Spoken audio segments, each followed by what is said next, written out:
What if I told you the world's most powerful families don't want you to think they're rich? While the media splashes billionaires launching rockets across your screen, the real power, the old money that has quietly shaped empires for centuries, operates from the shadows. They have a hidden playbook they use to pull the strings, and it's not just about accumulating power. It's governed by a strict, unspoken code of responsibility. Today, we're opening that playbook to reveal 15 of their most guarded secrets, the ones that balance immense power with an ironclad sense of duty. First, and perhaps the most important rule of old money, is mastering stealth wealth through a vow of silence. They practice something called stealth wealth, which is a fancy term for a simple idea. Blend in, don't stand out. This isn't false modesty, it's a calculated defense. Flashy logos and over-the-top public displays just attract the wrong kind of attention: scrutiny, scams, and resentment. By keeping a low profile, they become less of a target. This privacy shield extends deep into their finances. They are notoriously tight-lipped, preferring a life lived behind closed doors, not in the spotlight. The philosophy is simple. The less people know about what you have, the less power they have over you. It's a quiet confidence that doesn't need applause. Their wealth is a tool, not a performance. In a world obsessed with broadcasting every win, old money knows that true power is silent. The second lesson from their playbook is what's known as the 100-year game, thinking in dynasties, not decades. New money thinks in quarterly earnings. Old money thinks in centuries. This is the absolute core of their long-term perspective. For them, wealth isn't a personal jackpot to be burned through in one lifetime. It's a family legacy, something to be protected and passed down through generations. This dynastic thinking shapes every big decision, from what they invest in to where their kids go to school. They're all about long-term preservation over short-term gains, because they know fortune can be fickle. You won't see them chasing hot market trends or get-rich-quick schemes. Instead, they invest in stable assets, blue-chip stocks, prime real estate, and commodities that hold their value. Strategies the Rockefeller family has used for generations. It takes incredible patience and discipline. It's about planting trees whose shade you know you'll never sit in. A philosophy that ensures the family's influence survives wars, recessions, and whatever else the world throws at it. This brings us to their third secret for survival: building a fortress of trusts to bulletproof the fortune. How does a fortune survive a reckless heir, a messy divorce, or a devastating lawsuit? The answer lies in some seriously complex legal architecture, with the trust fund as its cornerstone. Old money families use a maze of trusts, LLCs, and family partnerships as financial fortresses. A trust cleverly separates the control of the assets from the person who benefits from them. An heir might get a steady income, but they can't just sell off the principal assets. This ingenious system protects the core fortune from being squandered. With tools like irrevocable trusts, they can set rules for how wealth is managed for generations, effectively bulletproofing it from creditors, taxes, and just plain bad judgment. The Astor family, for example, has long used trusts to manage their assets exactly as they wish, minimizing loss as wealth passes to the next generation. It's a pragmatic, unsentimental system built to withstand human error. Fourth, old money understands that power is never a solo act. They spend lifetimes cultivating an unseen web of influential alliances. We're not talking about superficial LinkedIn connections. These are deep-rooted relationships with other powerful families, bankers, and politicians, all built on mutual trust and long-term stability. These bonds are formed in the exclusive circles they travel in, elite boarding schools, private clubs, and on the boards of museums and universities. They use these connections to close deals, navigate global markets, and even shape policy. For instance, influential families have historically backed political candidates to help create an economic landscape that's favorable to their interests. This web of influence acts as a buffer, a source of opportunity, and a way to quietly get things done without ever raising your voice. Their fifth and perhaps most critical job is the education of a prince, forging heirs, not spenders. From a young age, children in these families aren't just pampered, they're trained. They're raised with an overwhelming sense of duty to the family name and fortune. Their education goes way beyond what they learn in school. They're taught financial literacy, proper etiquette, and the family's core values. The goal here is to create capable stewards, not entitled spenders.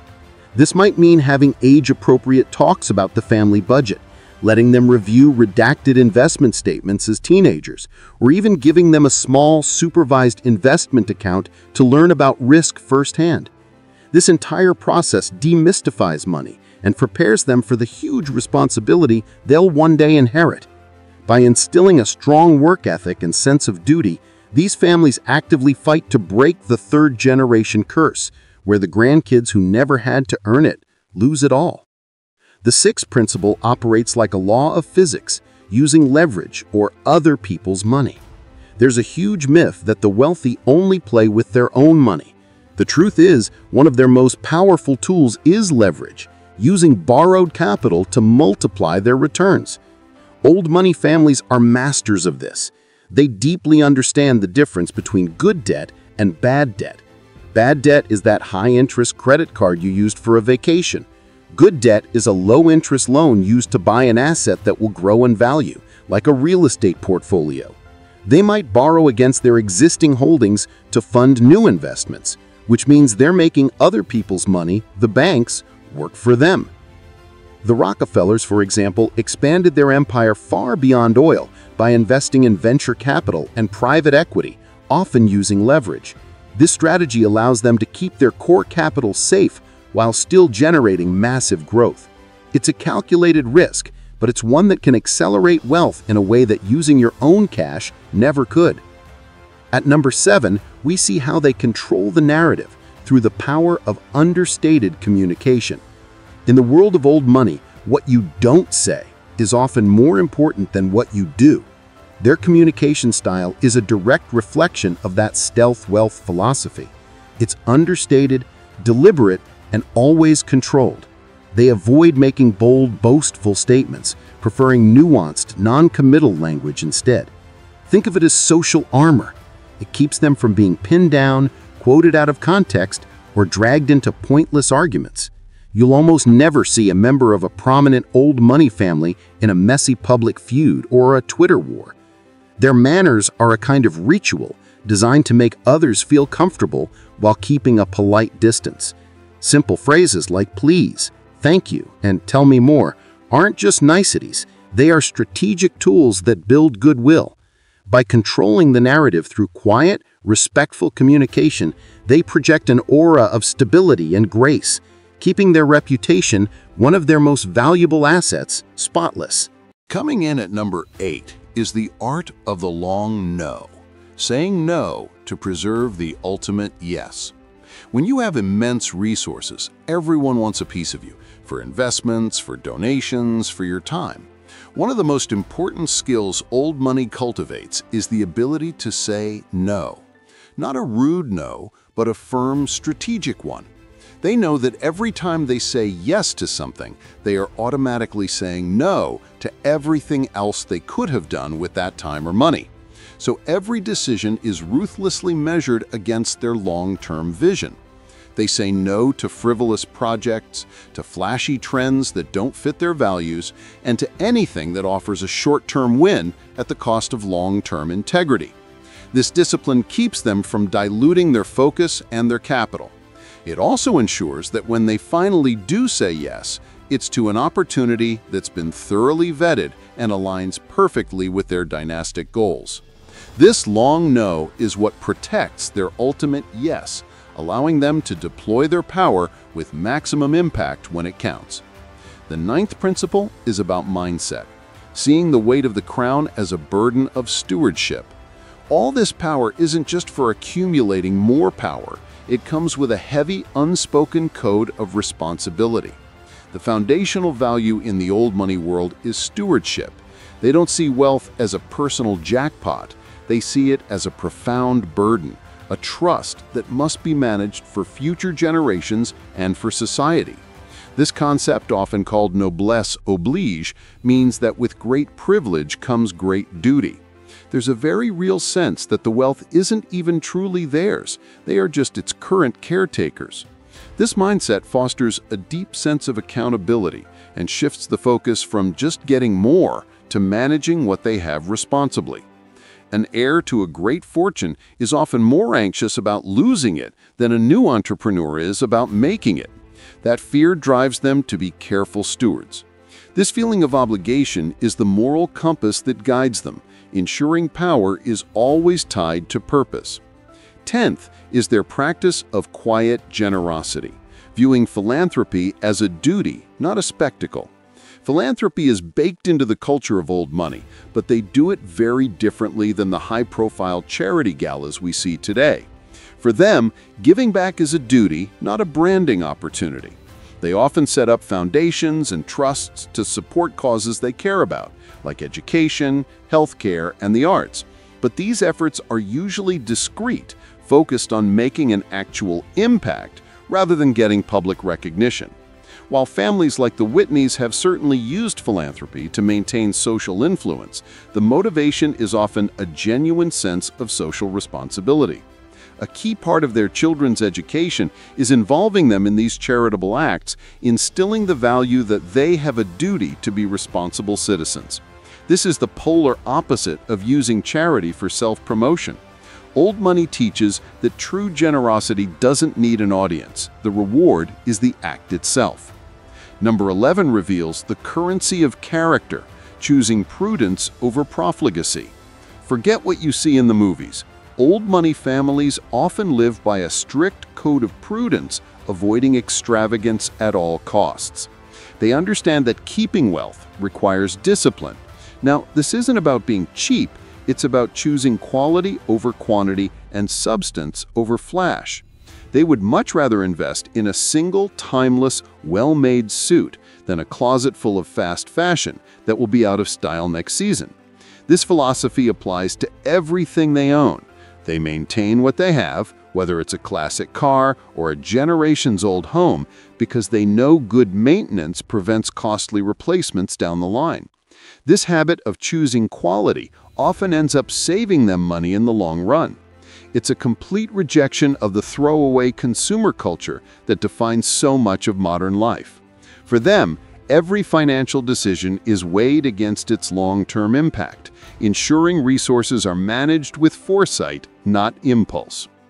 12th are the bedrock values that their legacies are built upon: health, education, and financial independence. Beneath all the financial strategies and social codes, old money families build their lives on 3 core pillars. The first is health. They know that health is the one form of wealth you can't buy back, and without it, nothing else matters. That's why they prioritize preventative care and healthy lifestyles. The second is education. Knowledge is the one asset that can never be taken from you. For these families, education is a lifelong pursuit, not just a ticket to a job.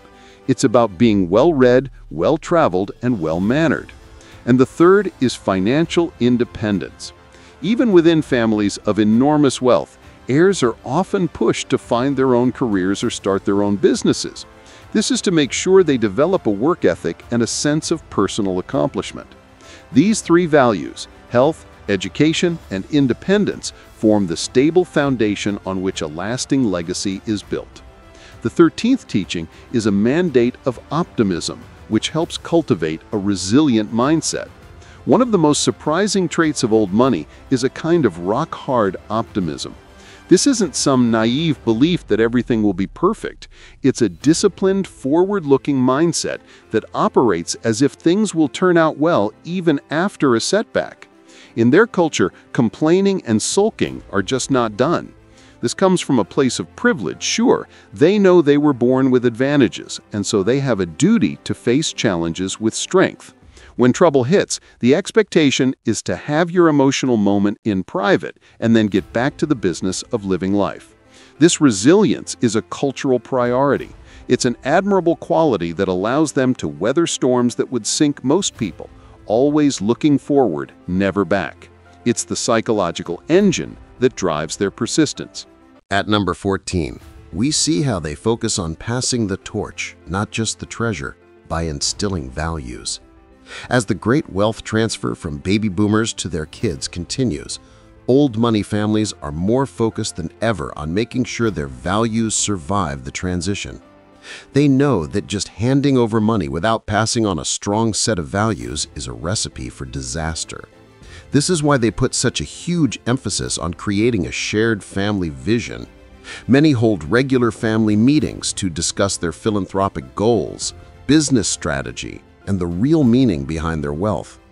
They create documents like family mission statements to spell out their collective purpose. This process makes sure that everyone, especially the younger generation, feels like they have a stake in the family's legacy.